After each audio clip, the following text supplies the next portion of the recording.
Ja sam Anton Le Pen. U obućarstvu sam od svoje najranije mladosti, počevši od stručne škole koju sam završio u Borovu, da bi kasnije, tijekom razvoja, upisao višu tehničku obućarsku školu u Zagrebu.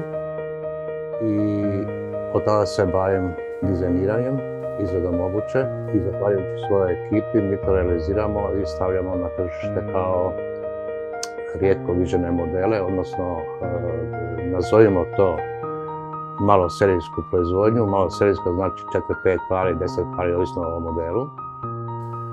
Morao sam završiti i obućarski dizajn i nažalost moram konstatirati da sam jedan od rijetkih i zadnjih obućarskih dizajnera u Hrvatskoj. Sretan sam, imao sam takve okolnosti da sam određeno vrijeme živio u Italiji i moj glavni profesor koji me učio dizajnu je bio Talijan, pokojni Otello Bertocco, jedan od najjačih talijanskih obućarskih dizajnera, i od njega sam puno toga učio, kopirao, saznao, da bi to kasnije primijenio i na našem ovdje području. Vezano uz to, gledajući te godine, znači od 1981. na ovamo, došlo je do određenih problema i procesa upravo radi ratnih zbivanja u Hrvatskoj i tada radi tih okolnosti sam odlučio određene poslove raditi za Italiju, gdje su me pozvali da pokušam raditi sve ono što i oni rade.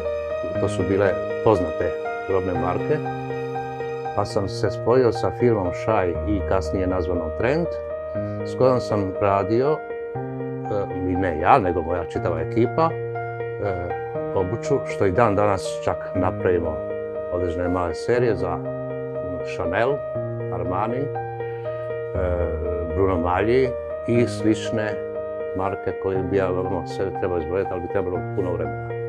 U sadašnjoj situaciji, u sadašnjoj fazi, pored ja osobno što radim modele što nama, a što još uvijek talijanskim tim modnim markama koje mi traže i određenih uzoraka, pa i tih malih serija.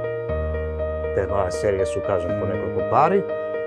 Mi radimo ovdje sad u ovom trenutku žensku kolekciju koja je trendy.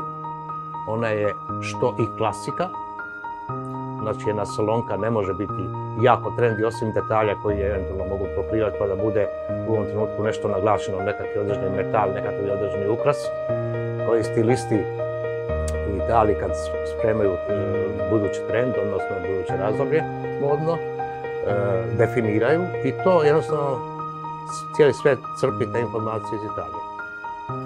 Ono što u budućnosti treba gledati, prvo, raditi puno, dugo, napraviti kvalitetu, zahvaliti svakoj mušteriji, odnosno klijentu koji to cijeni i pokušati udovoljiti svim dobrim željama takvih kupaca koliko je to maksimalno moguće.